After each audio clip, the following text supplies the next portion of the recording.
Okay. Adjust ko lang yung mic, saglit lang. Okay, ayan. Okay, so hello my dear Pisces. Kaya ko ba i-shuffle to? Hello my dear Pisces, welcome back sa ating YouTube channel. My name is RJ, your tarot card reader. At ang gagawin po natin ngayon is yung ating daily reading para po ito sa araw ng July 29, 2026. Titingnan po natin kung ano mga eksena, kaganapan at kung ano-ano pa na maaari mo makasalubong sa araw na ito. Pero before po tayo mag-start ng ating reading, hayaan niyo po sana na kunin ko itong pagkakataon na ito na makapagpasalamat. Maraming salamat po sa ating mga abangers, sa mga walang sawang naghihintay at nag-aabang ng kanilang mga readings. Thank you very much. Gusto ko rin pong pasalamatan yung ating mga bagong subscribers. Hello my dear, welcome po sa ating channel. I hope na mag-enjoy po kayo dito at sana yung mga readings na ginagawa natin ay nakakatulong po sana sa inyo or nakakatulong po sa ating lahat. Okay, hatiin na lang natin siya. Ang hirap niyang i-shuffle kasi pinagsama ko na naman yung dalawang cards. Kagaya nung ginawa ko dito sa green, 'di ba? Kaya makapal tong card na to kasi dalawang card to. So, ang hirap niyang i-shuffle. And ganun din yung ginawa ko na naman dito. Pinagsama ko na naman yung dalawang cards. Kaya hatiin na lang natin para ma-shuffle natin siya ng maayos. And my dear, sa end ng ating video, I will be putting a oracle card. No, I will be getting a oracle card para sa closing natin. Ano daw sinasabi mo? Sa bandang, ulitin mo yung maliwanag. Sa bandang dulo po, or bago tayo mag-closing, is kukuha ako ng dalawang oracle card. Ganon. Kung ano na sinasabi mo eh. Wala ka na naman sa ayos. Okay, tingnan natin my dear. Let's go tayo. I think okay na to. Halong-halo na talaga to. Okay. I think we are good. Okay, isa pa. Ayan, okay na yan. Tapos cut na natin into 3. Ayan, let's start your reading, my dear Pisces.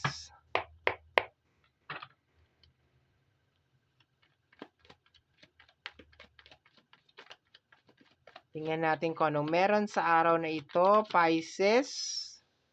We have here, ilang card to? 3. We have here the energy of the Four of Swords. Ay, bakit? The Seven of Pentacles. Teka, tanggalin ko muna tong isang card. Di mo natin sisilipin, ha? Okay.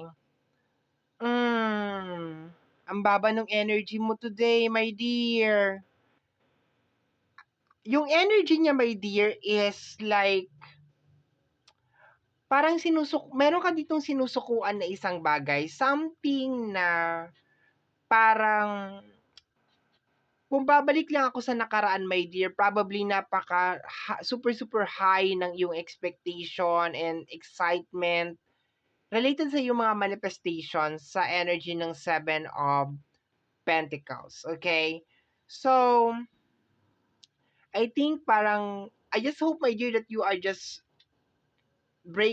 taking a break, okay? Gusto mo lang huminga kasi baka lately, ang dami mong ginawang mga effort, tumbling split, para mangyari itong bagay na to. And ngayong araw na ito, parang nararamdaman mo lang talaga na kailangan mo muna ng time out or kinakailangan mo muna ng break. Pero for some of you, may nasasagap talaga ako na energy na parang sumusuko ka na. Parang nandun ka na sa moment, my dear, ng buhay mo na wala na, hindi ko na to makukuha. Parang ganon. Pero I just hope, my dear, kasi ang Four of Sword is energy din to, my dear, ng rest, ng pahinga. I just hope, my dear, na kailangan mo lang ng pahinga, or kung maramdaman mo ngayong araw na to yung parang certain pressure or certain frustration, my dear, related sa mga bagay na gusto mo mangyari. I wish or I hope, my dear, that you will take this day para or maghanap ka, my dear, ng oras or ng panahon or ng whatever para makapagpahinga ka ngayong araw na to. Kasi yung energy ng dalawang card na to is more on pagod ang nakukuha ko. kaya mo nararamdaman na gusto mong bumitaw or parang gusto mong sukuan, my dear, yung isang bagay, my dear, kasi nakakapagod siya or nakaka-drain siya. Okay? So let me see. Yung kasama nila na card, I see the Two of Pentacles, balancing, juggling, okay, multitasking, baka pagod ka talaga, my dear. Lately, talagang lahat na siguro ng effort, talagang ginawa mo, tumbling split, and yon. Ngayong araw mo nararamdaman yung pagod talaga ng lahat. Lahat-lahat, as in. Let me see. Oh, 'di ba? The Eight of Pentacles. You've been working, my dear, very very hard. I'm so proud of you kasi talagang todo trabaho ka talaga, todo effort ka talaga. Balance kung balance. Kung sa relationship nakaka-drain 'to kasi talagang naglagay ka talaga ng maraming effort. Talagang sinubukan mo talagang ayusin kung ano yung dapat na ayusin, pero ngayong araw na 'to, my dear, dun mo mararamdaman talaga yung pagod nitong mga pinaggagagawa mo, okay? So, 'wag mo padalos-dalos, my dear, ha, 'wag mo padalos-dalos sa mga desisyon ngayong araw na 'to kasi baka pagod lang talaga 'yan. 'Pag pagod tayo at naguguluhan yung utak natin, maraming nangyayari, 'wag tayong gagawa ng mga desisyon, okay? Mas mainam kung makakapagpahinga muna tayo, makakalanghap muna ng sariwang hangin, my dear, and then after no'n, that's the time na mag-decide ka. Kung ayaw mo na talaga, eh, di ayaw mo na talaga. At least clear yung mind mo, clear yung heart mo nung nag-decide ka. Huwag kang magde-decide, my dear, ng dahil pagod ka or dahil galit ka or dahil nagahari yung emotion mo, whatever, okay? Kasi meron kang ini-expect tas hindi nangyayari or binibilang mo lahat ng effort mo, lahat ng tumbling mo, split mo, and then hanggang ngayon wala pa rin. And you have all the right naman, my dear. Pero, um, doon muna tayo sa first option. Magpahinga ka muna. Okay, pahinga muna. Okay, relax muna tayo. Kung kaya, ha, kaya. Kung kaya lang naman. Okay, let me see. Kasi based sa energy ng Two of Pentacles at saka Eight of Pentacles, talagang trinabaho mo talaga to, my dear. Hindi ka lang tumingala sa langit at nagdasal ka na baka mahuhulog ito. Okay, we have here the energy of the Hangman. Situation na posibleng hindi mo gusto. The energy of the Knight of Sword. Okay, lately siguro as in like super super as in like pinanggigigilan mo siguro, my dear, itong sitwasyon na kinabibilangan mo. Talagang nararamdaman ko talaga dito na talagang gustong-gusto mo talagang makaalis. Alam mo, my dear, para pampalubag loob or para gumanda yung nararamdaman mo as of this moment, hindi lang ikaw yung nakakaranas ng ganito. Kung ano man 'tong pinagdadaanan mo, hindi lang ikaw yung nakakaranas nito. And gusto ko lang din sabihin sa iyo, my dear, na dito sa mundong ibabaw, ayaw man natin, hindi man natin gusto, pero ito yung totoo, ha, pero may mga bagay na kailangan natin pagdaanan sa ayaw at sa gusto natin, my dear. May mga bagay na kailangan talaga natin pagdaanan kasi yun yung tanging paraan, my dear, para maging mas lalo pa tayong maging matatag. And of course, siyempre yung experience, 'di ba? Mas maganda kung talagang mapagdadaanan talaga natin yung isang bagay para talagang hands-on talaga. Although hindi natin gusto yon. Like, sino ba may gusto malagay sa hangman, my dear? Wala naman may gusto malagay sa hangman, nakasabit ka ng ganyan. Pero minsan, my dear, pag nalalagay tayo sa mga alangan na sitwasyon, dun lumalabas yung mga hidden talent natin, hidden skills natin. Dun natin, my dear, na nahahasa yung pasensya natin, yung focus natin, yung determination natin sa mga bagay na ginagawa natin. Maraming naidudulot sa atin, my dear, itong mga sitwasyon na hindi kaaya-aya, 'di ba? So, minsan kasi parang masyado lang talagang highlighted na, ano ba 'yan, hanggang ngayon wala pa rin. Uy, hanggang ngayon ganito, ang dami ko nang ginawang effort sa ganito, ganyan, wala pa rin. No, pero kung titingnan natin, my dear Pisces, at ika-count lang natin kung ano yung mga naitulong sa atin nitong sitwasyon na ito, like sa buong pagkatao natin, like mapapansin mo, my dear, na grabe. Kasi ako, my dear, ha, based on my experience na lang, kumbaga parang kung babalik ako mga 5 years, 6 years from now, hindi ko rin naman akalain na parang kakayanin ko pala, eh. 'Di ba, mahirap magkuwento, eh, kasi basta hindi ko naman akalain talaga na kakayanin ko pala, like kung babalik ako 6 years, 7 years from now, hindi ko rin akalain na ano, pero dati nagtatanong din ako kung bakit gano'n, bakit ganyan, bakit. And I just trust the process, my dear. Talagang trust the process lang talaga. Nag-trust lang din talaga ako sa mga cards. Araw-araw ako nanghihingi ng guide sa kanila. Araw-araw ako nagpe-pray. And yeah, nakatulong naman siya. Ngayon ko naiintindihan kung bakit ako dinaan dun sa ganun na mga sitwasyon at bakit ko natagpuan yung mga tao na dapat ko matagpuan and mga tao na umalis at hindi na bumalik. Yung mga ganun, no? Ngayon ko naiintindihan sa part na 'to, although meron pa akong mga hindi talaga naiintindihan, pero I I I I will trust the process, okay? I will trust the process, my dear. So, ngayong araw na 'to, probably, my dear, maramdaman mo talaga yung bigat, yung lahat ng impact ng lahat ng effort na ginawa mo. It really doesn't matter kung sa trabaho man 'yan, sa pamilya man 'yan, sa relationship man 'yan. Ngayon mo, my dear, mararamdaman yung bigat, yung pressure, my dear, na parang gusto mong matapos na yung isang sitwasyon pero hanggang ngayon hindi pa rin talaga siya natatapos or hindi pa rin talaga siya nangyayari. Pero ang sinasabi lang kasi dito, my dear, is like kung kaya mo talaga magpahinga muna, lumanghap ng sariwang hangin bago ka magdesisyon, 'di ba? Gawin mo. Kasi baka pagod lang talaga 'yan. Magkaiba kasi, my dear, yung energy ng manifestation at saka ng relationship. Kung or ng connection. Kung sa mga manifestation mo 'yan, definitely I do suggest, I do advise na magpahinga muna.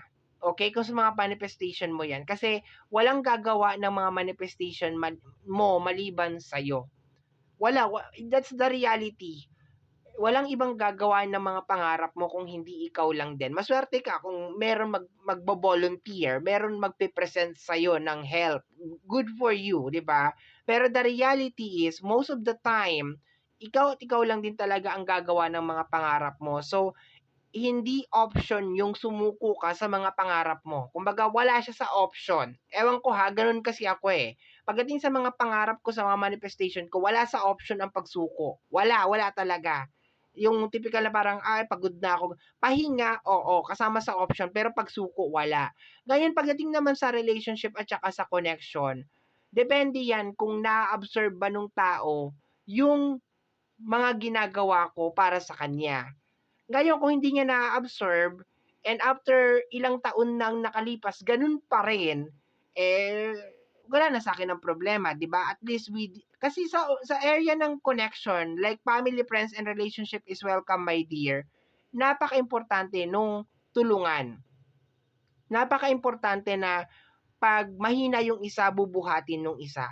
'Pag nanghihina naman yung kabila, bubuhatin naman yung tulungan, give and take ba, my dear, sa loob ng connection, sa loob ng relationship, kaibigan man 'yan, kapamilya man 'yan, karelasyon, napakaimportante nun. Pero kung walang nangyayari as in at all, I guess, 'di ba, it's about time for you na mag-isip-isip ka kasi siyempre tao ka lang din, napapagod at napapagod ka rin talaga. So, it's very important na meron kang mga kasama sa buhay na willing naman silang mag-substitute, 'di ba? Like humalili, okay? Pumalit muna 'pag ikaw ay napapagod, okay? So, let me see, we have here the energy of the Queen of Wands. Queen of Wands is the energy of unstoppable na energy, the temperance, and the energy of the Five of Pentacles. May kinalaman sa usapin ng financial to, my dear, kasi may Five of Pentacles, okay? So, etong energy na 'to, my dear, is giving a very, very positive vibes, my dear, na probably baka na-late lang talaga yung mga result, okay, yung mga outcome ng iyong mga tumbling at saka mga split, lalo na sa usapin ng pinansyal, okay, lilinawin ko lang sa usapin ng pinansyal, baka na-late lang talaga, my dear. So, maybe this is the day, my dear, na ipahinga mo 'yan, 'di ba, ikalma mo yung sarili mo to the point na napanood mo 'tong reading na 'to, it is a confirmation, my dear, na magbubunga at magbubunga din 'yan. Kailangan mo lang talagang hintayin, kailangan mo lang talaga magtiyaga. Pero kung sa usapin ng relationship, yes, possible na ma-survive, possible na maayos, pero meron tayong energy ng Two of Cups over here, kailangan ninyong magtulungan. Okay? Kailangan talaga ng cooperation. Kailangan talaga mag-give and take. Ganon. Okay. So, let me see, my dear. Tingnan natin. Kuha tayo ng oracle card for you. Close natin. Maganda yung energy niya, my dear, kasi sinasabi na possible na late lang yung mga result. Okay, na late lang siya, nagkaroon na traffic lang, my dear. You just need to trust the process, my dear, okay? Tingnan natin kung ano sasabihin ng ating mga oracle cards. Pisces. Pisces, we have here. Hidden agenda. Okay. Maging maliwanag sa iyo, my dear, kung ano ang hidden agenda ng mga tao, ha? 'Di ba? Sabi ko nga sa iyo, my dear, magkaiba yung energy ng magkaiba yung relationship sa manifestation. Eh meron mga hidden agenda, my dear, ha? So, tingnan mo yung mga hidden agenda ng mga tao, kung ano talaga yung gusto nila, 'di ba? Yung mga ganon, bakit ka mahalaga, yung mga ganyan, ha? Kailangan may give and take. Lalo na sa panahon ngayon, kailangan talaga may give and take. Hindi pwedeng take lang ng take. Let me see, my dear. Let me see additional cards. Tingnan mo daw yung mga hidden agenda ng mga tao today. Let me see, my dear Pisces.